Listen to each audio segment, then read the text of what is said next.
law of attraction have to say about politics in general? A couple of weeks ago, I answered a series of very specific questions about the U.S. presidential election and politics. And the responses from that video caused me to make last week's video, where I was inspired to explain to you why I sometimes answer questions in a way that may not resonate with you, because I answer the question at the level of energy at which it was asked, which means that if you didn't resonate with that level, if you didn't resonate with the specifics of the question, you may not resonate with the specifics of the answer. And then I invited you, if you don't resonate with an answer to a question, to ask that question at your own level. To which several people responded, then can you please give us the happy, shiny puppy, general top view of politics as you see it? And of course I'd be happy to. So stay tuned and find out what I said. Hey, my happy, shiny puppies. This is Melody Fletcher, author of Deliberate Receiving. Finally, the universe makes some freaking sense. Home of all things law of attraction, reality creation, and going on down the rabbit hole. And today, we're talking politics, but in a very different way than from what I did 2 weeks ago, which was a very specific answer to a specific set of questions that I received over and over again. Today, I'm answering a different set of questions. People asking me what I personally believe about politics and how I see it at where I sort of live all the time. So I don't live in a very specific place or a very specific energy. I see it in a very general place almost all the time until something really, really excites me, and then I can get very specific about it. Politics in general doesn't really excite me very much, and so I don't tend to get specific at all about it. In fact, just to do the video that I did 2 weeks ago, I actually had to go and look at some campaign speeches from current candidates because I wasn't knowledgeable enough about all of the candidates. I had checked into them about 6 months ago, a year ago, kind of just checked out their energy and then got bored with it and then stepped right back out. So I'm not the person who thinks that I have to educate myself with everything that I can find on a certain topic before I can form a general opinion about it, which may sound really ignorant, but it isn't, because I'm not telling people specifically what they should do. I'm not going out and giving people specific pieces of advice.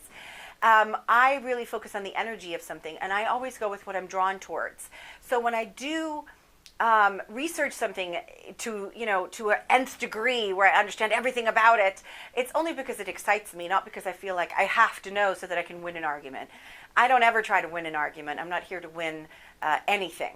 So with that in mind, that sort of lays the basis for what I'm going to say about politics, because politics, the way most people look at it, is all about winning and losing. There's the right side and the wrong side. There's, the Democrats and the Republicans, and then of course there are the libertarians and other groups out there.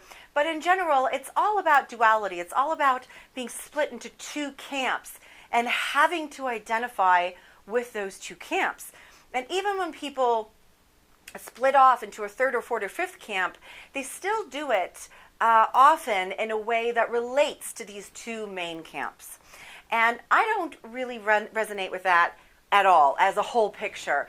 To me, there are no camps. So I don't really live in a world where there's any labels or any definitions that limit us in any way. So for me, I'm just me. And I get to believe whatever I want to believe, and I get to change my mind anytime if I get a new piece of information. And I don't have to live by any kind of definition of this is who I am. Not for anything, by the way. Not when it comes to my politics, not when it comes to my gender. So I don't sit there and say, as a woman, I have to behave this way, or as a woman, I have to think this way, or act this way, or react this way. All of that's off the table. I get to do whatever I want to do in any moment. And so for me, I choose to look at politics as a servant of the people. It is a representation of our energy. And politicians, no matter how well-meaning they are or not well-meaning they are, depending on how you want to see it, cannot defy our vibration. Government is nothing but a servant of the people, and even if it doesn't seem like that, it's only because it's still mirroring back our own powerlessness to us. So if we're mired in powerlessness, then the government's going to seem very oppressive. If we're stepping into our own power, then we're going to see much more how the government is a servant of the people, and energetically, the government is definitely a servant of the people. Sometimes we don't like what it's serving up, but it's still a servant. And that's a much more empowering way to look at it. So for me, if we want to change the way that government is functioning, and we want to change how we relate to government, we have to change how we view things. We have to change our own perspective. The perspective that I have is that the world is quite rapidly now waking up. More and more individuals every day are waking up and stepping more and more into their power, which doesn't always look like empowerment. Sometimes that looks like raging against the machine. Sometimes that looks like despair, and sometimes it looks like crying, and sometimes it looks like trolling, and it doesn't matter what it looks like. People are stepping into their power. They're reacting. They're not just sitting idly by anymore in denial and hoping it'll all just kind of work out, while they're not willing to take a look at what's painful in their own life. And whether people are doing this consciously or unconsciously, and many people are still doing it unconsciously, it doesn't matter. It all leads to the same place. If you do it consciously, the ride is not as rough. That's why I sort of recommend doing it consciously, but it's your choice. So that's what I look at. I look at the beautiful process that's going on everywhere, on all sides of the camps and in all the different boxes. It doesn't matter what your politics are.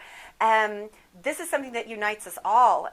People are maybe at different points in their journey, but they're all waking up. They're all stepping into their power in different ways and manifesting that in different ways. And this is happening not just in the United States, but all over the world.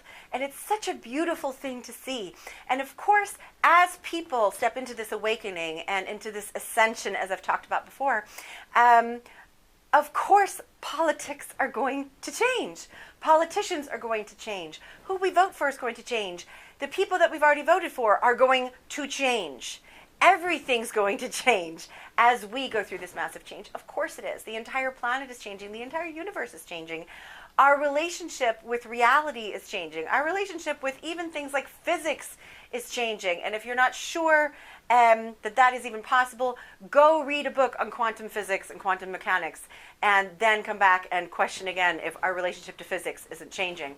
So our relationship to even the fundamental building blocks of our reality, our physical reality, is changing. So of course politics is going to change. Everything's going to change. And everything already is changing. And if you're willing to open yourself up to that, you can see evidence of that everywhere. So I was asked in several of the mails if I wouldn't mind giving a prediction. As in, Melody, can you tell us what you think is going to happen specifically? And of course, this is not a specific answer. This is a general answer. And so, no, I'm not going to give you specifics for two reasons. Number one, because it doesn't fit into the energy of what I'm doing here today. And number two, because I don't really give predictions. I don't do that. And here's the reason. Because I can only see the energy that the people who I'm tapping into right now, as I'm talking about this, meaning the people that are going to see this, the majority of the people that are going to see this are tapped into in this moment as they're watching this video. And they can then be changed just by watching this video, which means that their energy is now different, which means that their future is now different. So I don't do psychic predictions, okay? Because I think they can also be very limiting. First of all, because most of the time they're not going to come true, because even if I see something unequivocally for you, you make a different decision, you change your perspective, and boom, it's gone, and you have access to a completely different set of realities. So now this thing that I saw so clearly for you isn't going to happen. But also it can be limiting because you may then act according with a prediction that you were given and not open up your energy to the next best path of least resistance that might open up for you. So I don't think that I'm doing anybody a service. But I will give you a very general view of what I see in my reality and what I've been sort of hooking up with and seeing, and also what I choose to focus on because it feels good to me. These are not specific predictions. There's no timeline this prediction in terms of in the next 6 months such and such is going to happen. But what I do see is that our entire governmental structure is going to be breaking down.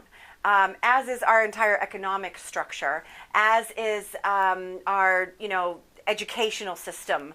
All of these old world systems are going to be breaking down and falling apart. But before you panic, the way I see it, if you're going to choose to put any kind of stock in this and choose to focus on it as your future and choose to do that only if it feels good to you, is that new systems, and I'm already seeing this in my reality, new systems are being built up to take the place of these old systems. So as they crumble, they're going to essentially be crumbling away from the new coming up. So like an old tree sort of dying as the new tree comes up from its center, and flowers and grows and thrives.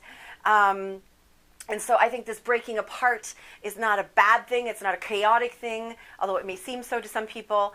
To me, it's actually a beautiful thing, a really inspirational thing. And I can see so many people being inspired to create these new systems. A lot of young people, teenagers being inspired to create these new systems and get involved in the process. But also people, who've been in the system for a long time and have gotten so sick of the old system that they're inspired to create something new. It's happening everywhere. And if you care to look for it, you'll also be able to see that evidence. But again, that's your choice. So this is not so much a prediction as it is just showing you what I see.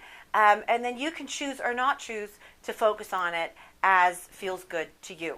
Okay? So hopefully I've given you, this is, again, for some people this is not going to be a satisfying answer at all because I didn't get specific at all. I basically told you, don't worry about it. Focus on what you want to focus on.